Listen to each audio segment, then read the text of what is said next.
What's up everybody, Kool-Aid here, and today I got a gun review for you guys, and we're going to be talking about the M5K, or MP5K is what it actually is.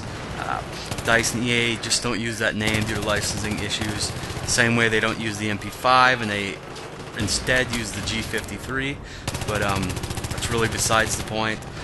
I'm not going to be talking about the new maps, new game modes, anything like that. We'll have a commentary out on Close Quarters Combat DLC as a whole within the next few days. I'm just trying to get a little bit of everything. So right now let's just talk about the M5K. It is an all-kits weapon or a submachine gun or a personal defense weapon, whatever you want to call it. The gun I'm going to compare it most to is the MP7. There are some slight differences. We'll talk about that.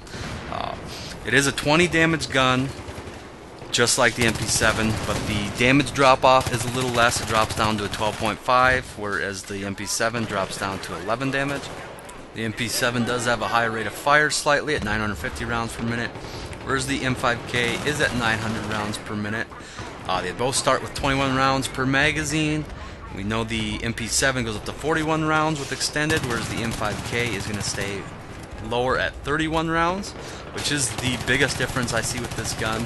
To make up for the difference in rounds a little bit is the recoil. You know, the MP7 is not hard to control at all, but the M5K has basically no recoil to speak of. What little recoil it does have is straight vertical. It's basically, I mean, it's not an issue at all with this weapon. In fact, it might have the least recoil of any gun I've used in this game, which is really, really nice. That low recoil combined with that high rate of fire is basically the MO for all these small SMGs and PDWs, and pretty much that's what they're for, is to run around and, you know, kind of hip fire on these small maps. That's where they really shine, and it's a lot of fun to do. I mean, they're not going to outclass the assault rifles or the carbines really as a whole, but they can be just as much fun or more fun on these small maps.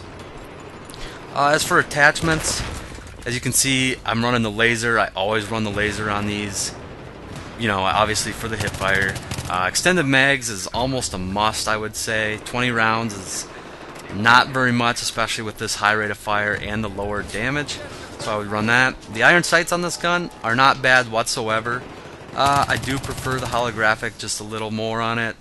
Obviously that's a personal preference, so whatever you want to go with there, but the irons are not bad. So anyways, that's about all I have on the M5K. I know this wasn't the sexiest gameplay out there, but it was a pretty nice comeback win if you've actually been paying attention to the score. But like I said, we'll have a full commentary out on the Close Quarters Combat, you know, featuring what I think about all the new game modes and all the new maps.